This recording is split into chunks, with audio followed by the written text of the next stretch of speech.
नमस्कार दोस्तों, राधे राधे। जैसा कि आपने इस वीडियो के थंबनेल में देख ही लिया है कि आज हम किस बात पर चर्चा करने वाले हैं। जी हाँ दोस्तों, डीडी फ्री डिश पर चल रहा है विवाद। प्रसार भारती के ऊपर 2-3 चैनलों ने लगा दिए हैं आरोप ये कि प्रसार भारती छोटे चैनलों के साथ पक्षपात करता है, उनको आगे बढ़ने देना नहीं चाहता। तो क्या है पूरा मामला, उसके बारे में आज मैं इस वीडियो में पूरी डिटेल में चर्चा करूंगा। बट उससे पहले अगर आप मेरे चैनल पर नए हैं तो प्लीज़ मेरा चैनल सब्सक्राइब जरूर कर लीजिए और इस वीडियो को लाइक और शेयर जरूर कर लीजिए, ताकि आपको आने वाले टाइम पे और भी ज़्यादा जो इन्फॉर्मेटिव जानकारी वो आपको इसी चैनल पर मिलती रहे। तो आइए वीडियो स्टार्ट करते हैं। तो डीडी फ्री डिश की अभी हाल ही में जो MPEG-2 की ई नीलामी थी वो तो हो चुकी है समाप्त, जिसके अंदर 60 चैनलों ने स्लॉट्स को जीत लिया है।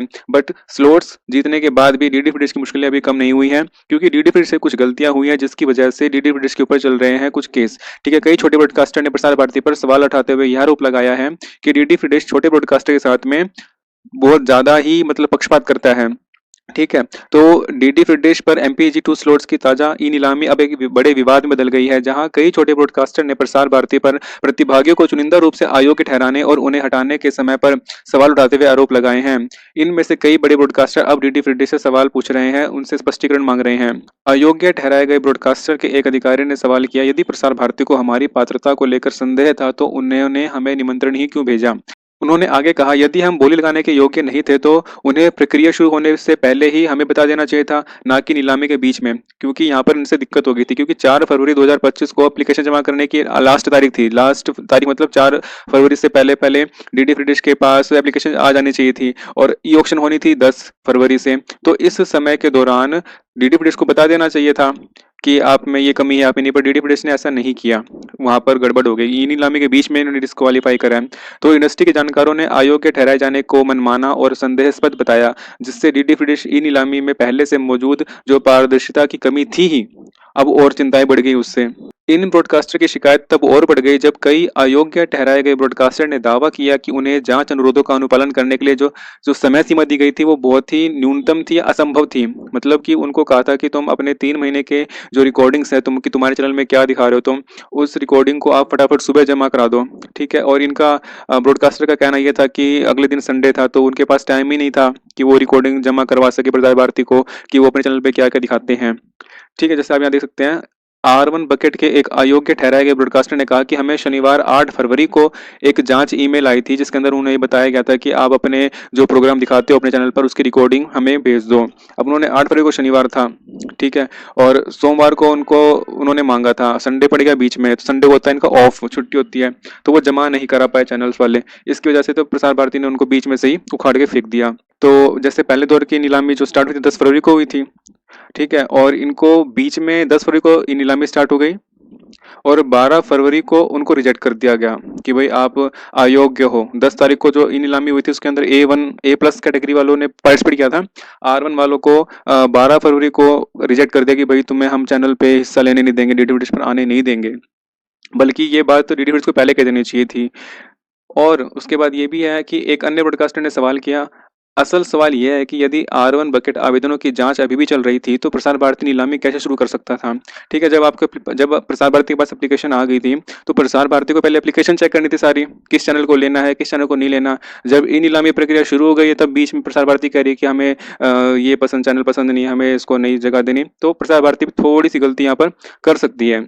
एक अन्य ब्रॉडकास्टर ने आरोप लगाया है कि प्रसार भारती ने न केवल कुछ निश्चित खिलाड़ियों को ही अयोग्य ठहराया है, उनका एक इतिहास रहा है। वो मतलब इनसे मतलब पहले भी कभी ना कभी ऐसा कुछ हुआ होगा कि प्रसार भारती छोटे ब्रॉडकास्टर को हटा देती होंगी या उनको कुछ कुछ ना कुछ करके तकलीफ देती होंगी। इस वजह से यहाँ पर दिक्कत हुई है। इंडस्ट्री के विशेषज्ञों का कहना है कि इन अयोग्य ठहराए जाने का समय इस बात का संकेत देता है कि यह जानबूझकर किया गया है, क्योंकि नीलामी के बीच में अगर किसी चैनल को आप हटा रहे हो ये कहते हुए कि आपके कागज पूरे नहीं है, आपका चैनल सही से नहीं है, तो यहाँ पर यही समझ में आता है कि प्रसार भारती ने जानबूझकर ये किया था। प्रसार भारती ने बोली शुरू होने के बाद एडिशनल डॉक्यूमेंट्स की मांग की थी।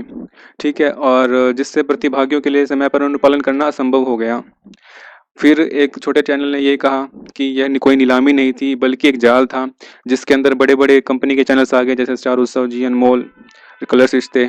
और जब छोटे चैनल की वैल्यू नहीं है इनकी नज़रों में, तो उन्होंने कहा कि नीलामी नहीं थी बल्कि सोची समझी एक साजिश थी। क्योंकि पहले दौर में तो कंपटीशन अच्छा हुआ था, सेकंड जो दौर स्टार्ट हुआ जहाँ पर डिस्क्वालिफिकेशन हुआ तो R1 वाले चैनल तो सारे भाग गए, तो स्लॉट्स ज़्यादा हो गए। इस वजह से जो दूसरे चैनल थे उन्होंने कहा कि हम आक्रामक रूप से बोली क्यों लगाते हैं, जब हमें पता था कि स्लॉट्स जो हमें मिलेंगे वो बिना किसी कंपटीशन के मिल जाएँगे। तो उन्होंने क्या किया, उन्होंने बोलियाँ ज़्यादा बढ़ा-चढ़ा के नहीं लगाई। सिर्फ़ और सिर्फ़ स्थिति को देखते रहे और उसी हिसाब से इन्होंने चैनल में बोलियाँ लगाई और जो भी रिज़र्व प्राइस था उसे 10-15 लाख रुपए एक्स्ट्रा देकर के बिल्कुल सस्ते में स्लॉट्स जीत लिए। ठीक है? जिससे लगभग प्रसार भारती को 150 करोड़ का नुकसान हुआ है, 150 करोड़ रुपए का नुकसान हो गया है, क्योंकि इस बार जो ऑक्शन के प्राइसेस थे वो काफ़ी ज़्यादा डाउन हो गए हैं। इन चैनलों के अंदर जो जिन्होंने केस किया है, popular TV, movie plus, movie plex और भी कई छोटे चैनल हैं जो प्रसार भारती के अगेंस्ट खड़े हो चुके हैं।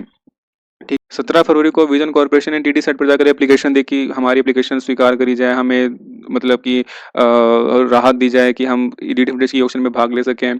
तो प्रसार भारती ने कहा कि रिकॉर्डिंग टाइम पे जमा करा देते हैं और डीडी साइट ने भी कहा कि रिकॉर्डिंग जमा करा दो। बट जब विजन कॉर्पोरेशन के मेंबर्स ने जब ये रिकॉर्डिंग जमा कराई, तब तक तो बहुत देर हो चुकी थी। ठीक है, क्योंकि टीडी साइट ने ये कहा कि भाई अब रिकॉर्डिंग जमा करने का फायदा नहीं, नीलामी नीलामी पहले समाप्त हो चुकी है। और दोस्तों इस बार तो कुछ ऐसा सुनने में आया था कि जो आर1 के जो चैनल्स थे, आर1 बकेट के चैनल्स थे, उनको तो जानकारी नहीं थी कि उनको रिजेक्ट कर दिया गया। कई चैनल्स ऐसे थे जो सोच रहे थे कि हम हिस्सा ले रहे हैं, हम तो हिस्सा ले चुके हैं एक्स्ट्रा, बट उनको तो पता ही नहीं था कि उनका चैनल तो रिजेक्ट कर दिया गया है।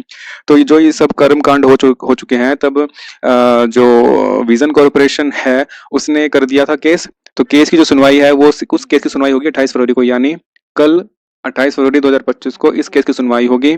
अब उसके अंदर देखना ये ज्यादा दिलचस्प होगा कि भविष्य में डीडी फ्री डिश की ई नीलामी के लिए विशेष रूप से इस संबंध में कि प्रसार भारती ब्रॉडकास्टर योग्यताओं अयोग्यताओं की और जो उनकी नीलामी की पारदर्शिता है उस सबको कैसे संभालता है।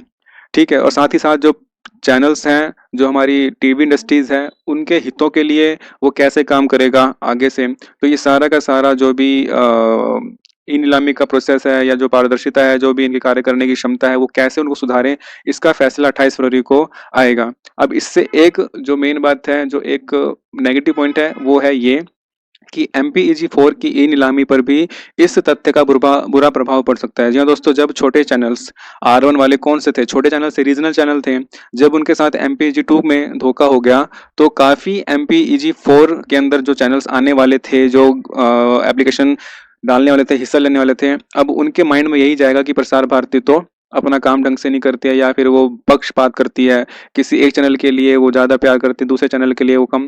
तो हो सकता है MPEG-4 की नीलामी के अंदर थोड़ा बहुत इसका इफेक्ट पड़ सकता है, क्योंकि अब जब ये कांड हुआ है तो प्रसार भारती की जो नीलामी प्रक्रिया है और उसके कार्य करने की पारदर्शिता पर सवाल खड़े हो चुके हैं। भरोसा टूट सा गया है R1 वालों का, जो रीजनल चैनल्स हैं, छोटे चैनल्स हैं, क्योंकि वो वैसे ही छोटे चैनल हैं, ऊपर से प्रसार भारती जो ऐसे काम कर लेती है कि उनको बीच में रिजेक्ट कर देती है एप्लीकेशन सबमिट होने के बाद भी। तो काफ़ी ज़्यादा चीज़ें यहाँ पर मैटर करती हैं। बाकी जो भी फैसला आगा वो 28 फरवरी को ही पता चलेगा कि टीडी साइट क्या फैसला सुनाएगी। क्या वो डीडी फ्री डिश के पक्ष में जाएगा या फिर कॉर्पोरेट डिवीजन के पक्ष में जाएगा। अगर कॉर्पोरेट डिवीजन के पक्ष में चला गया तो फिर ये मूवी प्लस या मूवी प्लेक्स, मूवी सिनेमाज, ये जो हैं, ये चैनल्स हैं, ये मेरे ख्याल से डीडी फ्री डिश पर ऐड हो सकते हैं। तो ये सारी चीज़ें डिपेंड करती है कल के केस पर। तो दोस्तों ये थी एक ओवरऑल छोटी सी स्टोरी जो डीडी फ्री डिश की पारदर्शिता पर सवाल उठाती है कि इस बार डीडी फ्री डिश ने काफ़ी गलतियाँ कर दी है। जो भी था, चैनलों की भी गलती है, क्योंकि चैनल्स भी क्या करते हैं कि जैसे मूवी प्लस चैनल है, वो मूवीज कम दिखाता है और एडवर्टाइजमेंट ज़्यादा करता है। तो हम सबको पता है कि कौन सा चैनल कितने पानी में है, तो प्रसार भारती को भी पता है कि कौन सा चैनल क्या दिखाता है। इस वजह से वो प्रसार भारती भी नहीं चाहता कि ऐसे घटिया चैनल डीडी फ्री डिश पर आए। ठीक है, तो उस वजह से डीडी फ्री डिश ने इनको रिजेक्ट किया था कि तुम ढंग से कुछ मूवी दिखाते नहीं हो, नाम मूवी प्लस है, मूवी के नाम पे तुमने अड़ंगा फैला रखा है, तुम तेल बेच रहे हो, साबुन बेच रहे हो और कुछ ढंग का काम नहीं है। तो इस वजह से भी प्रसार भारती नाराज थी ऐसे 2 टके के चैनलों से। तो देखते हैं बाकी कल क्या होता है। तो दोस्तों ये थी वीडियो। अगर आपको वीडियो पसंद आती है तो प्लीज़ इस चैनल को सब्सक्राइब जरूर कर लेना और इस वीडियो को लाइक और शेयर जरूर कर लेना। Thanks for watching. जय हिंद।